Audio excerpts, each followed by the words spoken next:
Welcome to where the furniture isn't always the best, but them views, they are amazing. Welcome, ladies and gentlemen, to the 13th floor where the furniture isn't always the best, but the views are amazing. I'm the moderator, B. Jones, in the building. We got BJ coming to us live from the yard. What's going on, sir? Oh, good, man. Trying to get some sunlight, and these rainy days have been for the past 4 or 5 days, man. I just got a message. Heard it's bad down there tonight. We had flash flood warnings out till after midnight tonight, but all weekend the lake out back is rising. It ain't threatening to flood right now, but there's a lot of water out there, man. Yeah, y'all got your sandbags ready? Nah, it ain't gonna get that serious. Oh, Not in my house, at least. there it is. Sunny side up, fresh. What's happening, man, with the beach and the waves and the palm trees? You know, after that versus this weekend, I wanted to feel like I was in Jamaica. You know, I'm a number one Jamaican, proud Right there representative. with you, brother. Bumba clit. But yeah, man, we here. Another day in quarantine, another week in quarantine. You know, everybody breaking out in ways and stuff, but you know, I'm still masked up, mask on, like Future would say. Yeah, man, we're going to get into a little bit of both of those in a second. But first, we got to go down to Wakanda and unapologetically me, my man, Coach K. What's happening? Nothing, man. I had to go someplace where it was safe. It's not safe to go outside right now. So It's hard in these streets, man, for us. In many ways, that statement is true, brother. Many ways. Exactly. We're going to touch on it. So getting into this corona stuff, man, like you said, Fresh, people are out and about. I feel like I can't get off the road, so to speak, because I just got back from a week-long trip in Florida. I drove down to get Kellen for the summer. Spent a little more time down there than expected, but it was really good. I think we took really good advantage of what might be left of the stay-at-home situation for us in Maryland. I got to get a little, work from home, but still get down there, see my mom, and really help out a lot, man. Did a lot of home improvement stuff that me and my brother have never done before. He's done once. We got to change wax rings on the toilet and just a whole bunch of other like cleanup stuff. And it was really, really, I don't know, beautiful to say, because me and my brother like did something together that was so massive. You know what I'm saying? Like it almost brought my mom to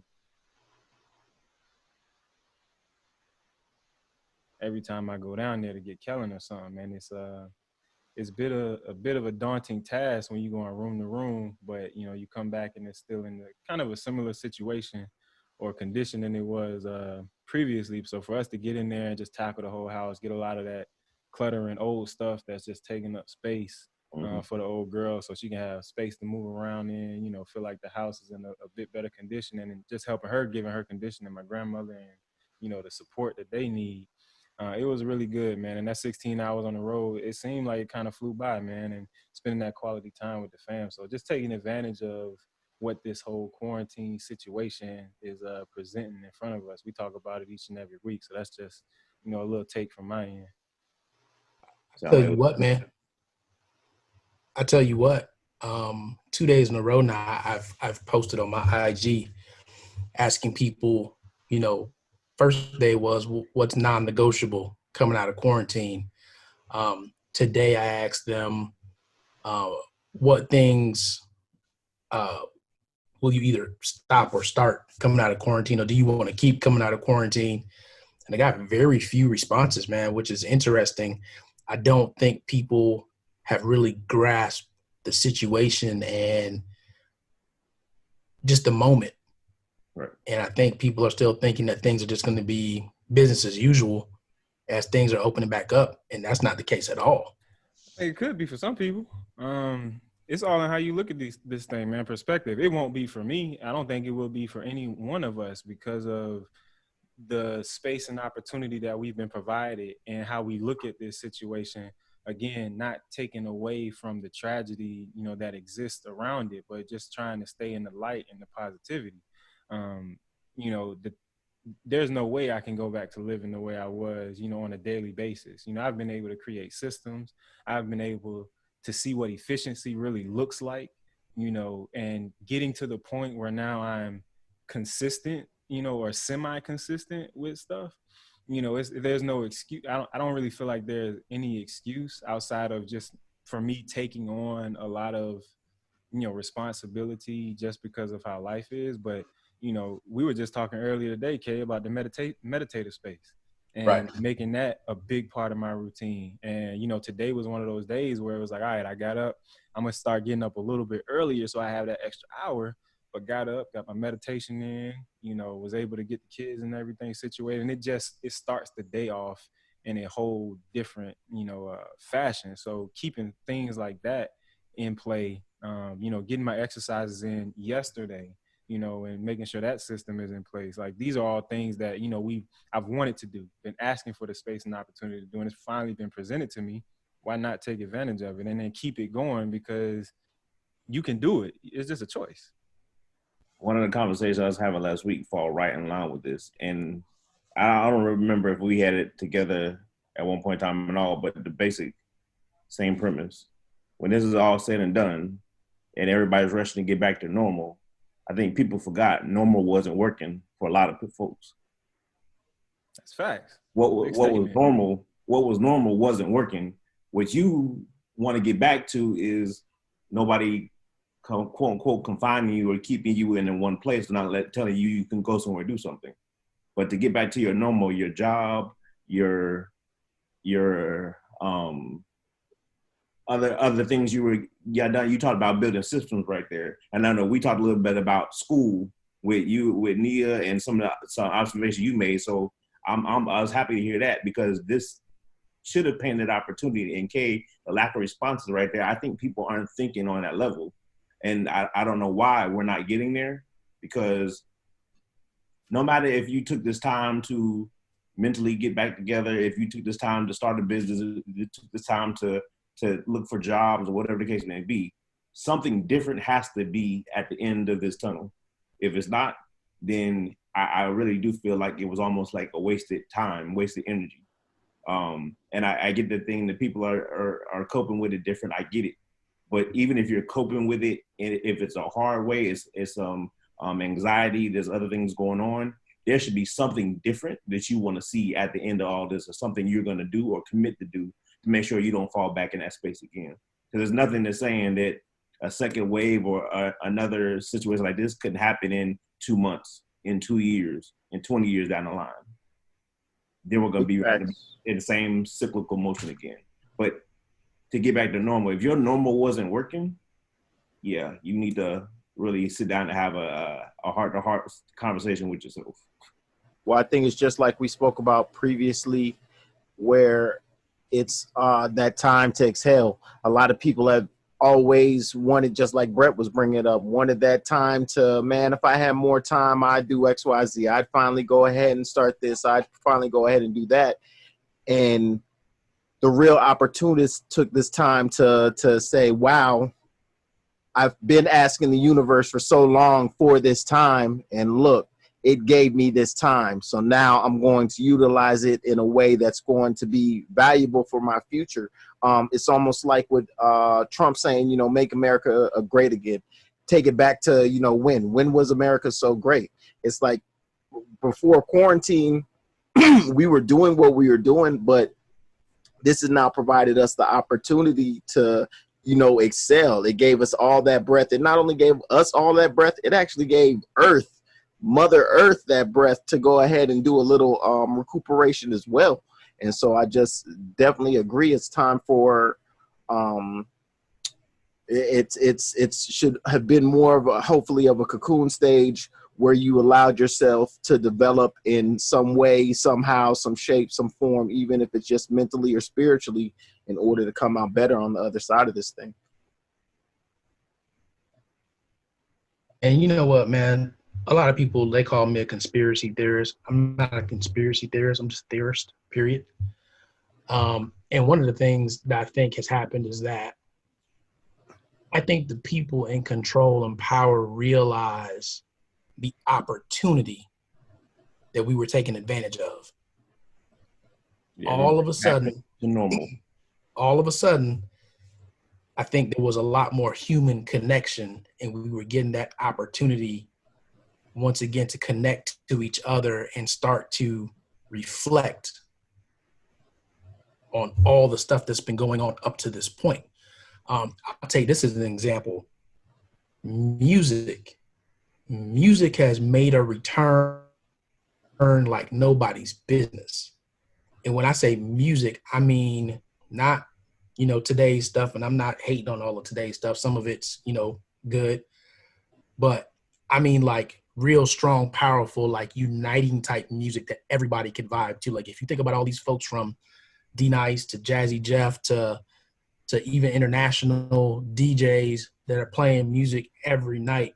And I think people realize, wait a minute, there's way too many people getting together in this virtual space. And they realize that movement transitions spaces, right? So when we come out of this, what's going to happen? Right. So if you look at what happened with that, all of a sudden now they cracking down real hard, right? So like even Fresh, how many times you getting shut down on IG and Facebook? Well, right? That's one of the main reasons I switched from IG is they're a little bit more stringent. But even speaking to that, just like you were saying, it's I feel like initially when this started, the powers that be were hoping we were going to get enthralled, and we did. We got into Netflix and started digesting all this TV and everything like that. But then real quick that got boring, right? And so then all of a sudden we started matriculating to each other, and just like Carol's saying, they started to see that power really going from the corporations to now the people are starting to have a voice, and now they're communicating. And oh, wait a minute, we got to open things back up. We got to get them out of this situation, because that's the true ingredients for an uprising. Let's look at some of the numbers really. So on any one of those given versus battles, minimum I've seen is like 300,000 people. Yep. Like minimum I've seen. And I think that was one of the weeks that I don't think it was advertised that much, really, right? The most I seen was Erica and Jill did. It was 750, close to 800,000 people. Right. Now, think about it. Let's just say if a quarter of those folks were in the United States, just a quarter, right? And you talk about the powers that be, if any political message, any revolution message, whatever it's gonna be, gets dropped on that platform, and a quarter of 750,000, a quarter of 800,000 people hear that message, that's either the one country or in support of somebody else that's listening from another country, right? What we got to do, that right there, like you said, is a start of something powerful. You have the ears of everybody united under music, united for a cause, and now they're gonna be united to band with each other. It's more than the 750, because that's only captured at one moment. Like when you talk, they were talking. I think he said close to like 500 million when it came to the people bouncing in and out of the, you know what I mean, that actually did come in and out of rooms when they're doing them. And so it's very powerful. But I give a lot of kudos to Swiss and Timbo, because they've been approached by every corporation possible wanting to put their hands and paws into it, and they've kept it in the culture and making it something that is still for the people by the artist, as opposed to allowing the vultures to get their hands on it. So I didn't want to go too far down that road, right? But I do want to use the last one as an example, right? So Beanie Man versus Bounty Killer. Don't even talk about Jagged Edge and 112. That was garbage. But why can't we talk about J.E. and 112, man? Well, J.E. didn't even talk about themselves with their bad sound quality. But what I will say is this, and I want, me, I always watch things with the intent of a lesson. And you got 500 something, almost 500,000 people at that point. He rounded up, are watching this, and the police come in, right? And you got to see the exact representation of how we respond to authority. Right. Bounty Killer was about to cut and run. He did. He's got it. And Beanie Man said, hold on, wait a minute. Good evening, Mr. Officer. And I guess the officer said, "Hey, we got to shut this down." And he said, "Well, I'm here with 500,000 people right now. Do you want to be that guy? Do you really want to be that guy?" And to me, that was the representation of what we are lacking, not just as African Americans, but just as a Black diaspora, period. Because we don't have that type of solidarity. Imagine if somebody knew, right? If I wrong this person, there's going to be 500,000 of them that are going to want to come at me, Right. right? I don't care what race you are, what color. That's going to make you pause and be like, you know what? They got the ability to organize like that. I don't want any parts of that. And I think that's the type of stuff that we need to be thinking about when we vote for our political leaders or we put people in power, right?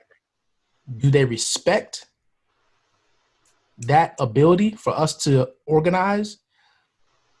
And before we even get to that, do we respect ourselves enough to organize? Because Thank you. coming out of that same situation, right, was a local, well, not local, he's known worldwide to a degree, but there's another DJ that was mad. He's a Jamaican DJ, was mad that Bounty Killer and Beanie Man decided to do this and that he was doing it with Swiss Beats and Timbaland.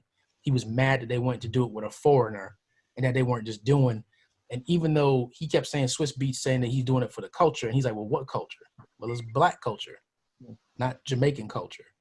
But I think that same thought process happens in our own communities, happens right here in the United States amongst us. And that is the problem. And that's why it's okay to kill one of us, to disrespect one of us, to treat us unfairly. It's okay to try and make America great again because they don't care about us. We're not respected. It's that when you visually see the crab in a barrel mentality, executed all the time, that's what they look at and judge us by, instead of just like you said. And even in the battle, Bounty and Beanie are talking about, hey, we were on stage, but we par in real life. And that's exactly the way it should be. Why is there any need to bring anything negative, especially out in public in regards to, something that should have just been a celebration, period.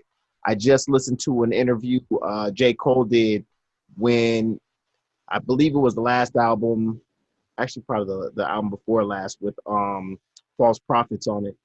But he was doing the interview with Angie Martinez, and he was very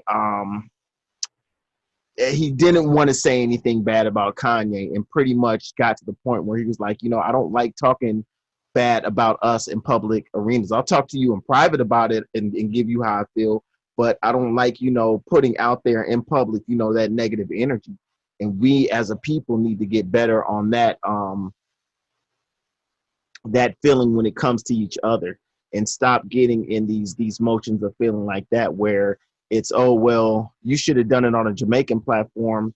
What does it matter? Do you realize how many non-Jamaicans, and especially non-Jamaicans who have never even experienced or understand what a real, Jamaican clash is, what a real battle is, and never really seen it, how turned out they were from seeing and experiencing that, especially the way that platform is, and how everybody was already used to a certain standard and had a certain level of what they thought was already cool. And when that happened, when Beanie and Bounty came, like, that just totally changed the whole playing field, everything of the way these versus battles were going, because it was just a shock, but it was a show. But it was putting on for the world exactly what Jamaican people had been doing, and actually who created hip hop. You know what I mean? It's just it's interesting. It's interesting. There's a few things with that one. First, I don't know. I fall on the other side of that whole public, not public, reprimanding, I guess, a whole accountability piece, because I feel like in this instance, one, I do want to know who the DJ was. And I'm very interested in the response that this DJ has had, because that's the cancer seed.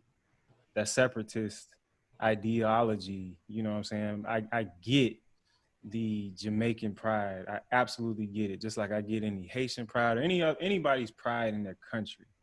Have to have it. I understand it completely. However, when you understand the vibration that we all kind of walk on, or just us as melanated people and the struggles that we've had, yes, you know, our struggle in America may not look like your struggle in Jamaica or whatever the case may be, but the brotherhood, you know, that level of understanding has to start to span across ethnicities.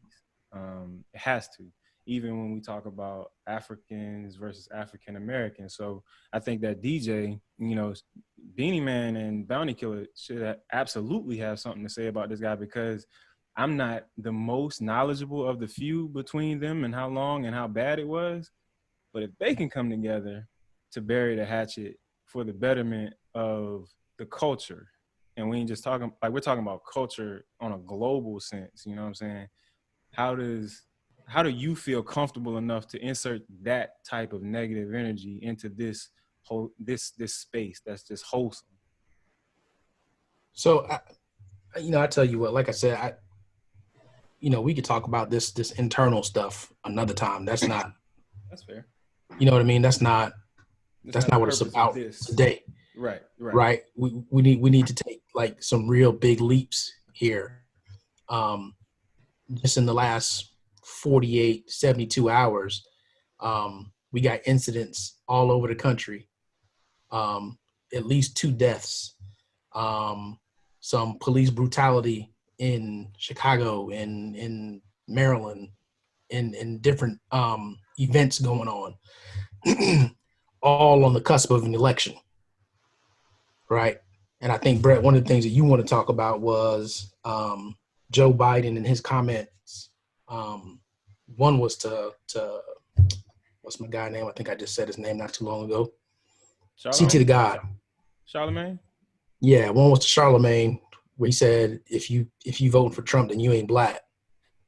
And then the other one was, I guess he's gonna look for potentially a black running mate.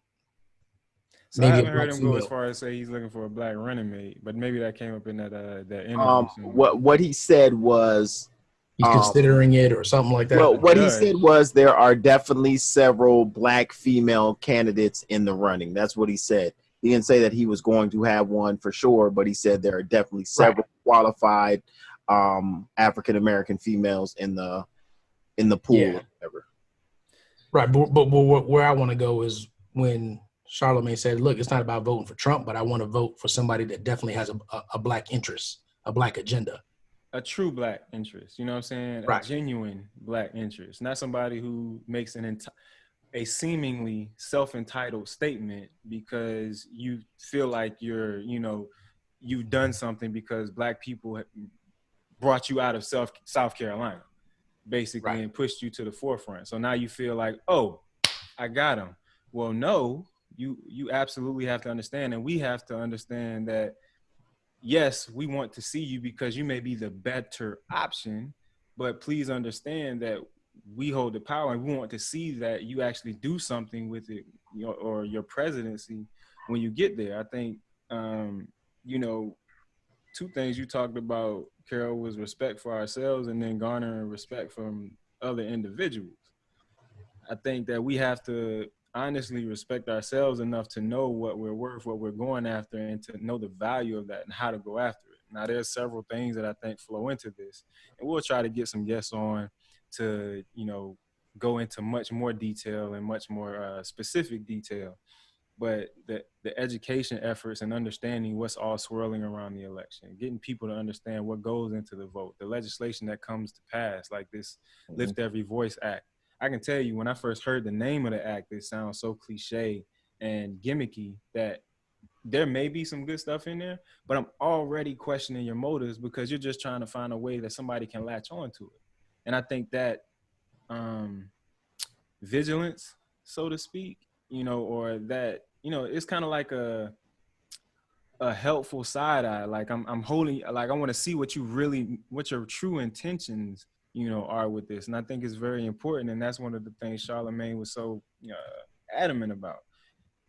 Did anybody get the opportunity to read the manifesto uh, that Joe Biden has produced? Because that's what he said. There's something besides the Lift Every Voice Act that he has created. It just sounds so crazy to me. A black manifesto. I just I didn't know there was a manifesto, and I haven't all the way broken down this I haven't even read through the Lift Every Voice. I have it up on my computer screen and had every intention on getting to it before the podcast, but life happens. But I'm still going to get to it.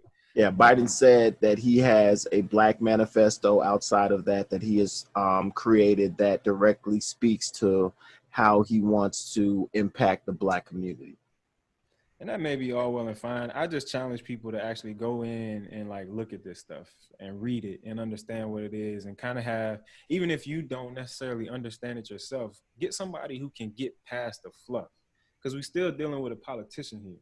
And I don't know that our civic organizations on a local level are really doing enough to educate people on what it is they are actually voting for and what it means to vote outside of just the presidency. Because I don't think the presidential candidate is as important as all of the other parts and pieces that are around him, especially when you talk about on your local and state level. But that's the ploy of America, right? They made the popular opinion to be that, you know, it's the importance lies in the president and who's running for president, and who I'm going to vote for president, and got people to kind of, you know, wash under the bleachers the fact that, you know, those local offices and those committees and those things are really where the real rubber meets road, and where there's real opportunity to impact your community. So I want to pose the question, and BJ, you look like you're thinking. Go ahead before I get there. So like you like have conflicting. You have hope, but then you have like I'm a data person, right? What do the numbers say? Mm-hmm. How have you voted? What have you done? What does history tell me your actions are going to do? Because yes, you could change, but a creature of habit is still a creature. Mm-hmm. Or however the saying goes. I might be messing up right now. It sounded good, bro. If that's not it, that's what I'm going to formulate from here on out. Exactly. We'll put it on a t-shirt in 2025. Creature I'm of habit. gonna quote like number 3 for a shirt. But anyway, so what I mean is that, so I think what we're talking about, we will never get from a candidate, not even a black candidate. And here's why. Because when you think about that commitment to what is still a minority, when you look at the people who actually vote, when you look at the minority of the people who actually are in position currently, that those other legislators that are out there, they realize that all I have to do is say something that's going to garner the vote or garner a percentage of the vote to make a difference, right? And the problem with that is that I don't really have to deliver on that. There's nothing holding me accountable for delivery. Oh, we tried that, but this didn't happen. Or I can't do it. That's what Trump did to get his black votes. That's what the old switcheroo, right? That's what happened. So I don't think, again, even a black candidate can't make that, because then you kind of X out another percentage of equal probably value. Value is not the right word, because it's not about value, of equal number wise of the opposite. So if you make that commitment to blacks, you're going to lose that almost same commitment you would have got from white or another non-black community, if that makes sense. So let's just say number wise, if you're going to gain 7% of black vote because you make this promise, you're going to lose 3% of white and 4% of Hispanic overall. So when you do the numbers, they don't have to do that.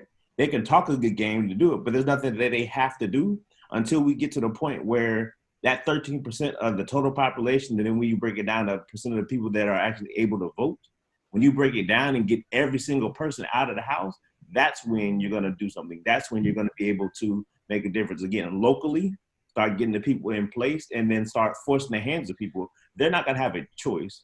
Like, again, whoever's sitting in the White House, you got to take care of your house. And by taking care of your house, yeah, there's some things that come down legislatively we have to fight for. But there's some things that we can fight all day, and the system that's in place is never going to let it happen. And even if it did, look at stuff now. There's laws that are going in place that people are changing the stand your ground laws like that. That ain't stopping them from killing nobody. It's not stopping them from exerting their beliefs and how they believe less of individuals of color. That's not going to stop until there's some type of major financial and imprisonment or lack of freedoms that go along with it. And that's too much to offer Black America. They can't do that. You are absolutely right. And we all know it. The president works for other people. I don't care what anybody says. Agreed. And if you don't gain control of the House and the Senate,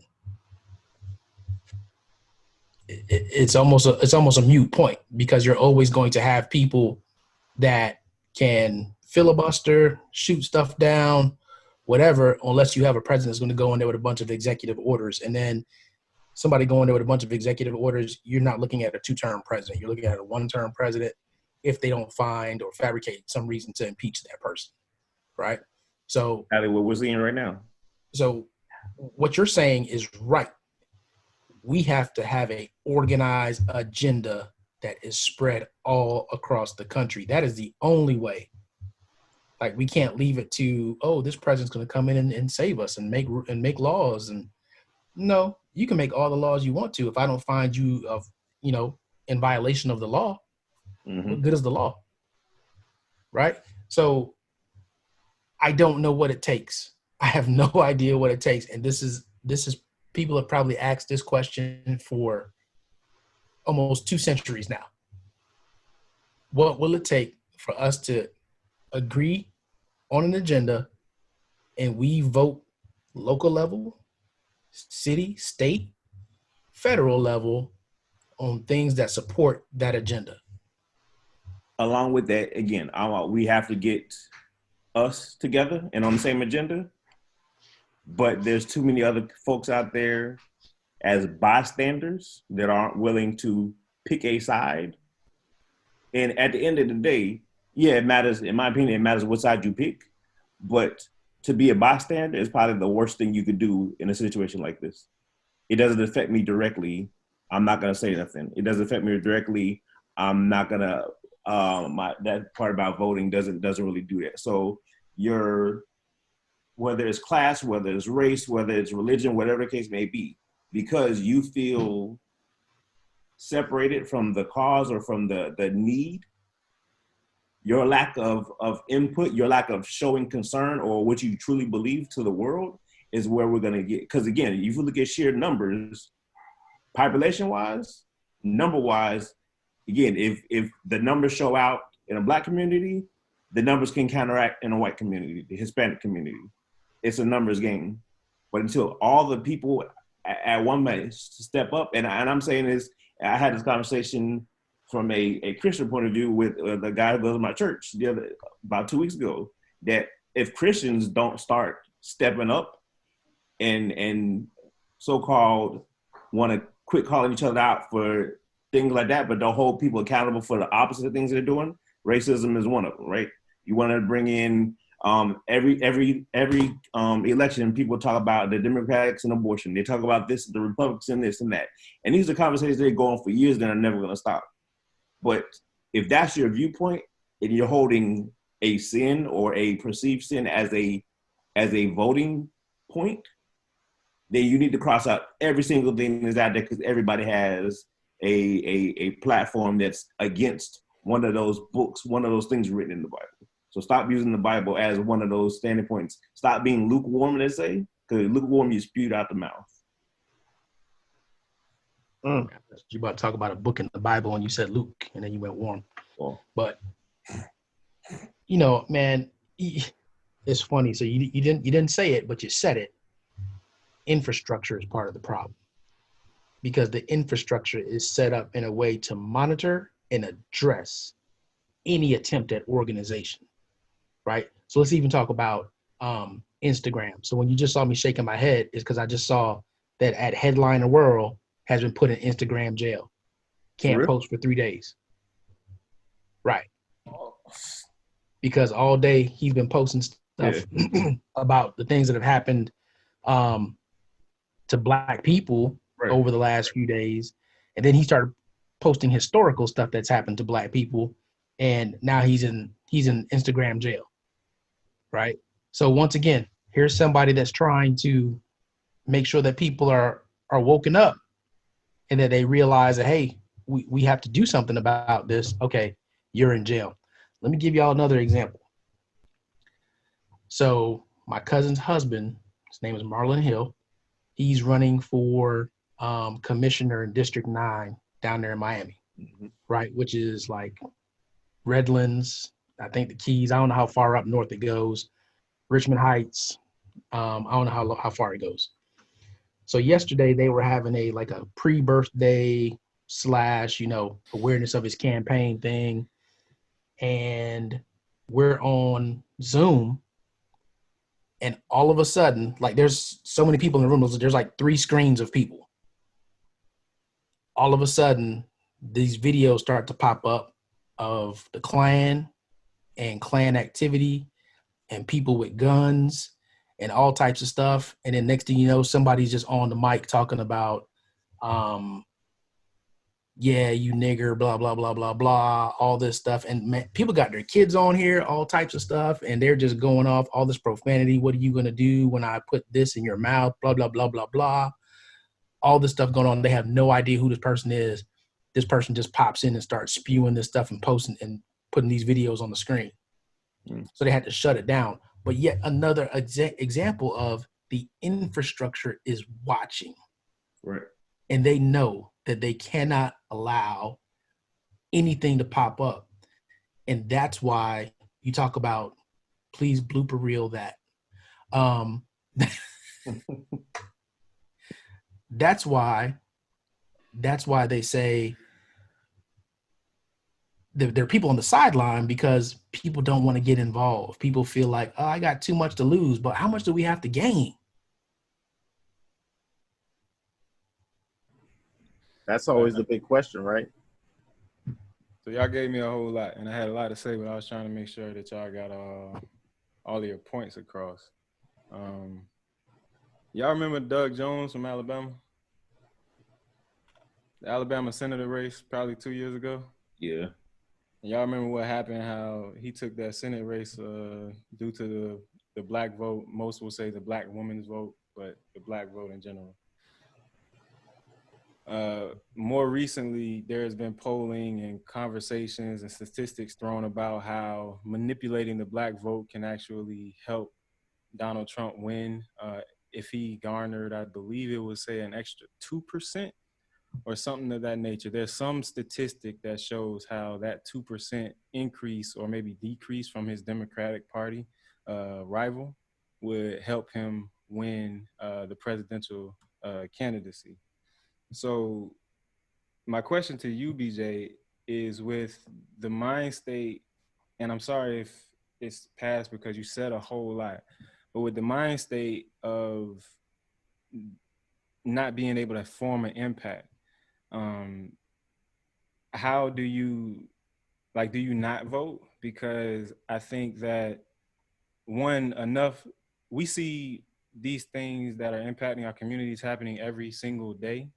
And that is the driving force behind stuff like the change in the tide of the Senate and the House with the most recent election, where you have more minorities, more women starting to kind of flood into the congressional seats.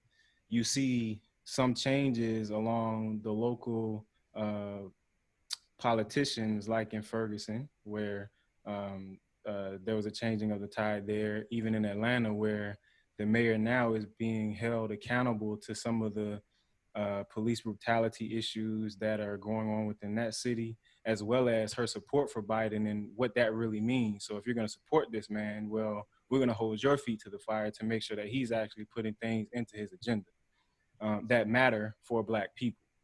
So I don't think that the change that we're talking about right now is going to come right now. These are things that are kind of like 5 and 10 years. They're years down the line.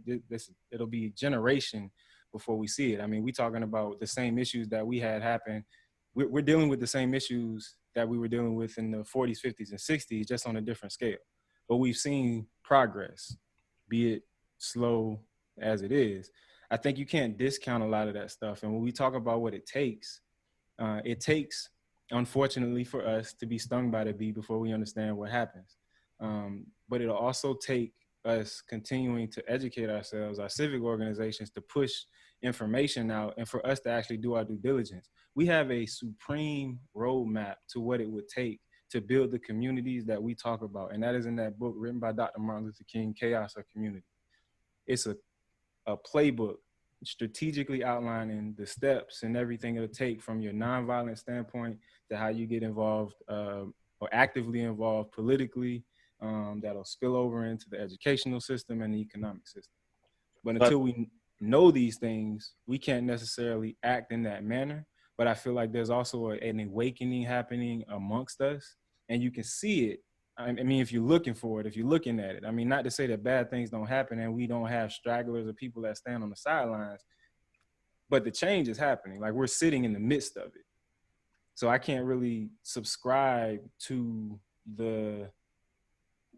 and if I'm misunderstanding, but the naysayer or the negative outlook on these things, because I think there is change happening. We just have to continue to press forward and hold people's feet to the fire. There's a lot to respond to that. I'm gonna try to be succinct, right? So the first thing is that, yes, you do have to vote. We have to start somewhere, right? And by not voting, again, you're giving up the opportunity to complain, to fight against something that's in place when you didn't even do your due diligence into bringing change. The comment itself was really to go along, yes, we have to organize and get an agenda, but that agenda has to be, I can't even say 100% supported. What I personally feel needs to happen is that there are too many people sitting on the sidelines that don't have anything to lose in the process. I think that's what the words Carol said. They don't have anything to lose, so I'm just gonna sit back and see how things play out. If the people who believe in the mission is out there, right? Call it the Black agenda, call it just bringing equality across the board, whatever you want to call it, because you can bring in international. I can't think. What am I? Like, my brain is gone tonight. Take your time. We here. We got all night. Immigration law and the Hispanic community, right? You got civil rights overall for the Black community. I say civil rights, that spans a lot of things, from education, political, financial, social, all the different aspects of it. There's too many people right there that have just fallen by the sidelines and are the bystanders, that if everybody understood that, again, it goes back to the saying, injustice for one leads to inequality for all. And again, I'm butchering that one again. My brain is off tonight, y'all. I'm sorry. But no, you're right. I mean, so it takes us forming together, right? So we have to understand self first. And that's going to be us, again, voting, getting a thing in place. But at the same time, when it's time to put laws in place or pass laws, I need other people to stand up and take a side at that point in time. I'm sorry. It's too much of this sideline watching the season play. Well, and then, so here go, and I don't know, I'm gonna make an assumption that somewhere in your life you have somebody like, yeah, I understand. I try to understand what you're going through, but I don't really say anything because I don't want to get involved. I don't want to be like, everybody needs to get involved. If my life depends on it and you can't say a word and speak up for me, but you say you support me and everything and you understand, you're trying to understand what I'm going through, then I have a problem. It's the bystanders in the world that are letting things happen because you have a voice, you're just choosing not to use it at this time. And that's every community right there. That's race, that's socioeconomic, from upper to lower class, that's across education barriers, that's from anything you can think of. Do you think that there are more people that stand on the side of injustice than there are that stand on the side of justice?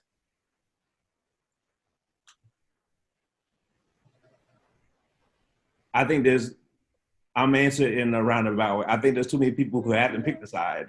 Okay. And those That people wasn't the that pick a question. side will make a difference. At the end of the day, a side is going to win, right? Whether you're for it or against it, there's too many people who haven't picked a side or won't pick a side for fear of their comfort level, their ability to just maintain or make it in the world. And because of their lack of picking a side, the side of injustice is more dominant at this point in time. So I believe without that step up, but that taken aside, that injustice will take over. I think for our people specifically, I think there's so much trauma that in the immediate moment of injustice, we freeze. And we don't realize until it's over that that was a situation in which I should have acted. Capitalize on it. That should have made a move. We realize after the fact, after the shock has worn off. And I don't know how that shock happens. Well, that's a lie because I've been there for it, right? We've all been in a situation,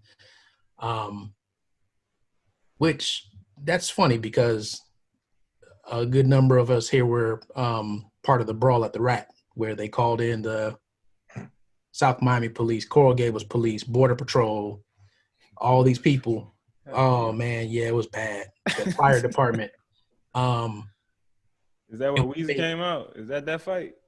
Which one? Is that where Weezy got his name? Yes. Is Y'all that go the check one? the tape. I think so. But yeah, shout out to Santana Moss who was about to go to jail. But that night, I don't know what happened, but there were enough of us there that we stood that it didn't get and become a worse situation. But I think there's not always that presence of mind when these things happen. Mm-hmm. And look, I'm not just talking about police situations, but even like we're just so, I don't know. I think there's a greater amount of us, Brett, that just feel like it's not going to change. It's never going to change. So why should I do something? Yeah, I think there's that mentality of it's too far out, but it's also just like BJ is pointing out, the far too many people are willing to allow injustice that they see and sometimes experience go by if it's not happening directly to them, if it doesn't have an impact on them. Like they will watch even things like watching some guy hit a girl in public, you know what I mean? And not take no action. There are too many times that people allow too many injustices to go on without, and part of it I guess is the I'm not a vigilante, so what exactly can I do? But I mean the no quote unquote snitching mentality and the getting help to alleviate an elevated situation is not always the first thing that people go to do, and it should be. I think that it's just we don't have a community mentality, period. We have a house mentality. I can see that, and I can definitely see the fatigue, you know what I'm saying, argument. You know, it's not, there's no real results. I think we definitely need a win. And to the point of the agenda as a whole, I think it does need to be expertly crafted. I think we have enough to put in it, and I think there are voices out there that can summarize or put it into words exactly what we're looking at, and we know where it starts. And I think that because we have a Biden instead of a Kamala Harris, or what's your boy from New Jersey, a Cory Booker, you know, the conversation doesn't start with righting the overarching wrong and, you know, start with figuring out how a reparations package, you know, can fix some of this systemic stuff. But once I get into this lift every voice thing, and more of us get into that, since Biden is Biden or nothing at this point, that's where the push becomes. That's where it's the work becomes getting to the CDC and these other civic organizations or groups that are supporting him and putting their money behind him and backing him or whatever on our behalf to make sure that what he says or what's in this is actually going to be impactful. And the work just got to continue to be done. It's on us, the hopeful, to put in enough work and overtime for those who feel hopeless until we get the win that kind of pulls them up out of that situation.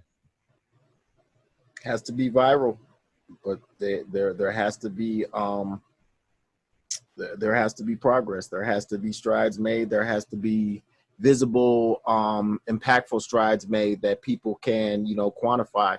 I think that's one of the biggest things is the feeling of not being able to quantify actual measures of success or us getting down this line. You know what I mean? It's so hard to measure. Is just legislation really going to be that impactful that it really makes the change that's needed? I don't think that just legislation is going to be what, stops the systemic racism that's inbred in this country. And so there's many layers and pieces that need to go on, and it's how does that unfold? One of those layers is accountability. So if somebody is put in that position and they don't hold true to that, then what is the repercussions of it? Are there any repercussions except for waiting another 4 years and rallying to vote again, and then waiting another 4 years to see if that's going to come through? Right. At the presidential level, again, less time when you're looking at the local level, especially when you're talking about police. In Broward County right now, there's a huge thing going on with this, the new sheriff. Yes. And again, like there's some stuff going around like verbally, not all in print right now. It's like, okay, we need to figure out what's going on with everything here. And there's a lot of backstory behind it. I'm not going to get here now, but you got sheriffs, you got judges. I think Miami-Dade right now, I want to say 4, but I believe 5 Black female judges were put in the circuit court judges of the last election, and things are slowly happening in Miami. Like, if you look at the statistics, if you look at the outcomes since then, there's a lot of change going on. And again, you don't hear about it every day, but you definitely see, and you listen to Headliner World, and Shane is the one, Musaddiq, sorry, is the one who always is the one promoting that. So that's why I get a lot of my links I go for and dig deeper, because when I see him post it, then I go back and like, okay, because I don't get everything out of Miami anymore. I don't know what happens. Like, I just stopped hearing about stuff.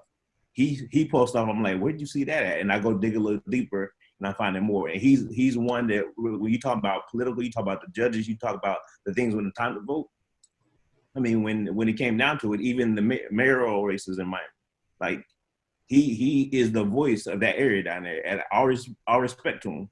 Like, when I look at his stuff, I'm not saying I 100% agree with everything, but he gets information out there and causes you to think and question what's going on and dig deeper for yourself.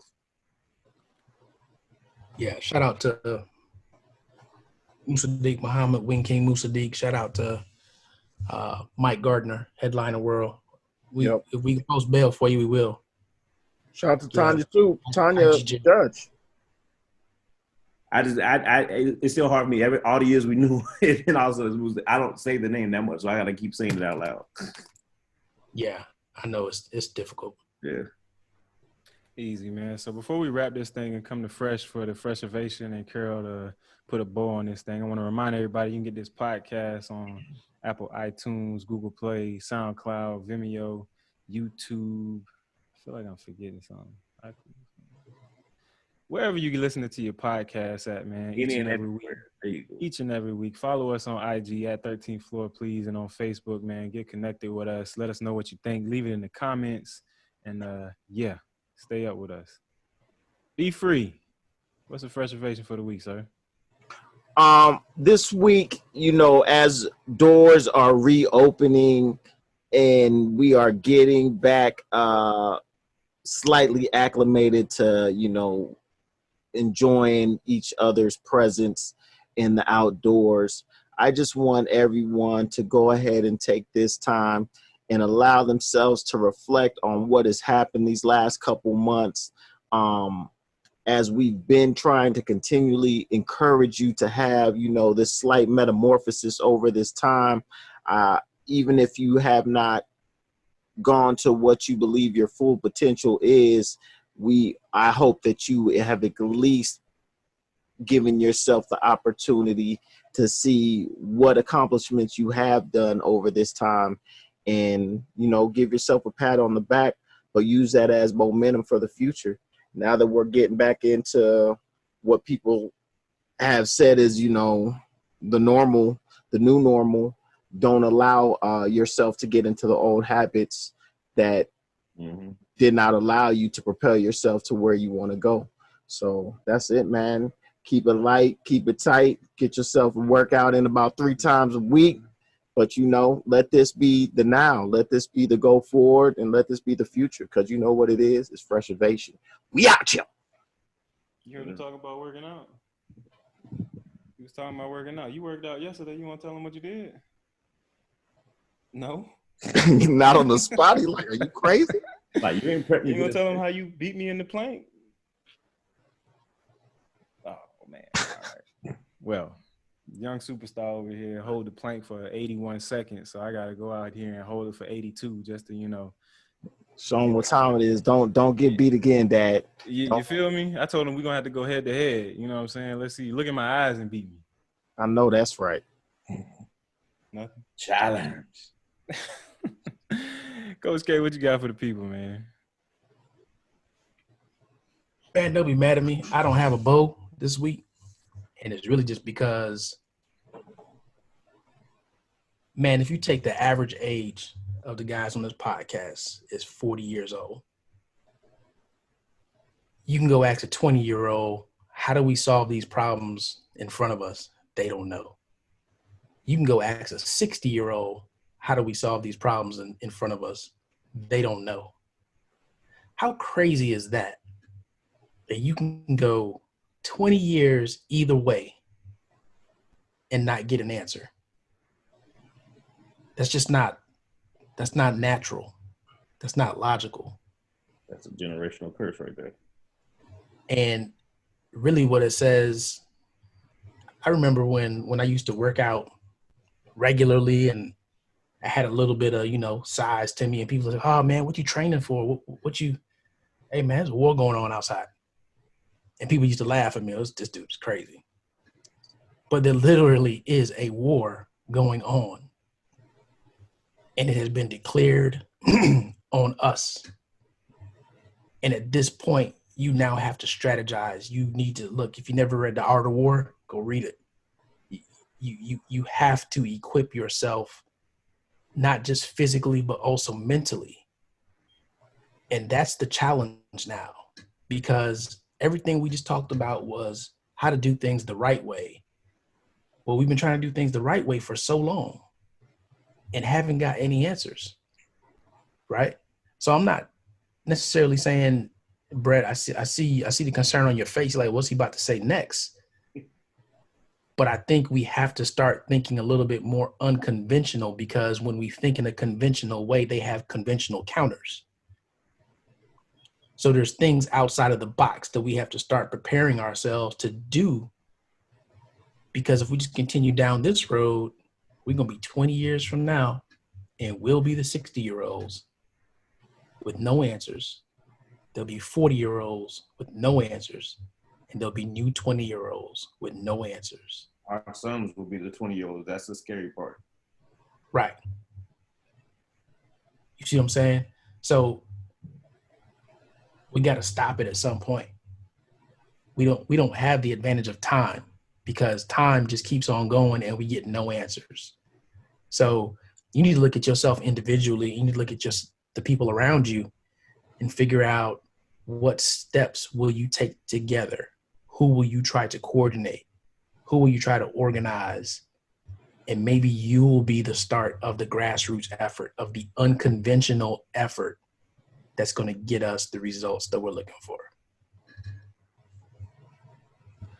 There it is, ladies and gentlemen. We're done here on the 13th floor where the furniture isn't always the best, but the views are amazing. Furniture isn't always the best, but them views, they are amazing. It's the 13th floor.